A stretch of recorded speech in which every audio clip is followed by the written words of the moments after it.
Okay. We've got the tinsel out. It means one thing is right around the corner. That's right. Chanukah's here.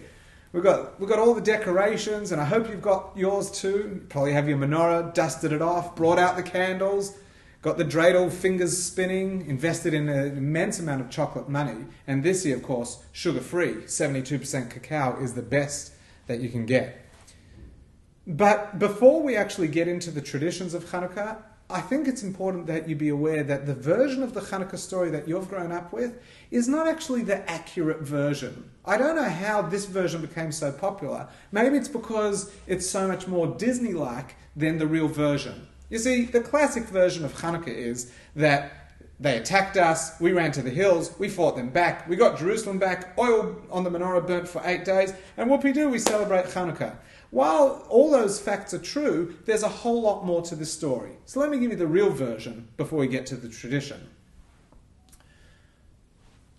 2,000 years ago, we had a very serious problem. Both the external world wanted to attack the Jewish people and the small country that was left, built around Jerusalem and wider Israel.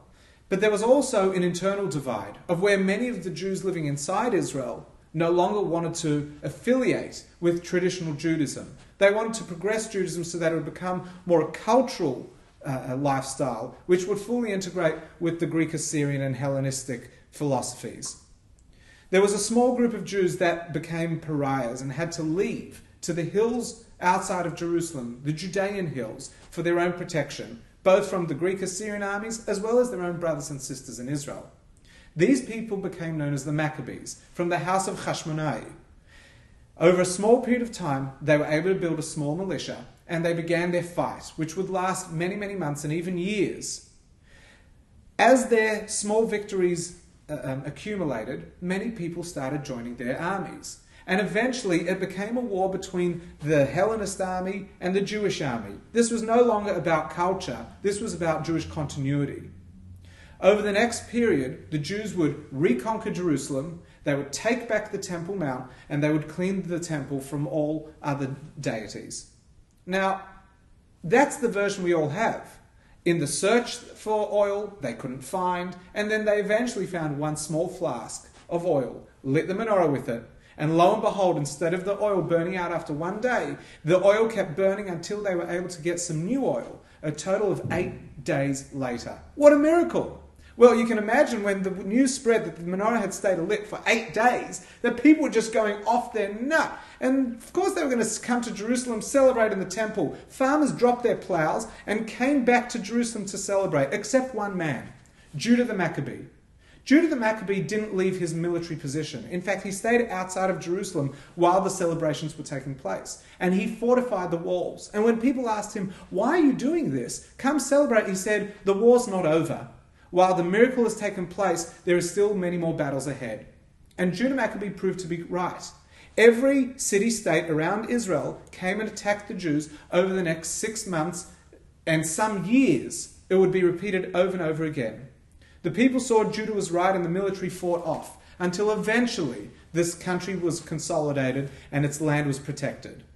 What we really get from here is that we're not just celebrating the miracle of Chanukah and the burning of the menorah light, but actually the continuity well beyond the miracle.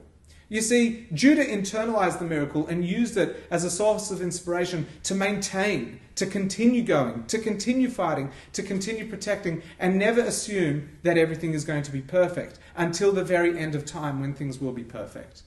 So this year, I don't want you to do the fluffy version of Chanukah, of lighting the menorah, eating a donut, spinning the dreidel, and having 1 or 2 nights of presents. I want you to go all out. I want you to celebrate Chanukah properly for 8 nights, because it's got to be done properly. Don't be like the farmers that think, well, this will be good enough. We've got Jerusalem, we can go celebrate in the temple. I want you to be like Judah Maccabee. Be resolute, have resolve, do it the real way. Not 1 night of Chanukah and the intention of 8 nights, but rather 8 nights of Chanukah. What does this mean? Every night, beginning this Sunday night, I want you to wait for the sun to go down and light your menorah and ensure that it burns for half an hour after dark. In fact, if you find that your candles don't last very long because you're using one of those cheap disposable ones because you forgot to buy one this year, which you can still get online and buy another one, or if you live here in Melbourne, I'd drive down to one of the Jewish bookstores to buy your menorah. That aside, I think it's really important that you light towards the end of the sunset, early evening, and let the candles burn for half an hour. Sit next to the candles and do this not for 7 days, but 8 days, more than just a week. Because the festival of Chanukah is about moving beyond the norm. We live in a world of confines of seven days a week. Move beyond. The miracle wasn't just that the oil lasted. The miracle was that we lasted. And we didn't last because there was a miracle. We lasted because we took that miracle and we did something more with it. So, light your menorah, 8 nights beginning this Sunday night. Let it burn for half an hour after dark. And sit around with the family next to the light of the candle and internalize the light. Discuss the power of a single candle or even 8 candles, the way it can actually dispel so much darkness. And if we do it right, if we do it the way Judah Maccabee did, if we keep our guard up, celebrating the miracle but still being vigilant, celebrating the miracle and being active, then maybe we'll reach a point where our menorahs continue to light forever, with the light dispelling darkness, full stop. There'll be no more terrorism, no more war, and the world will be in a state of shalom, peace. I want to wish you a Merry Chanukah.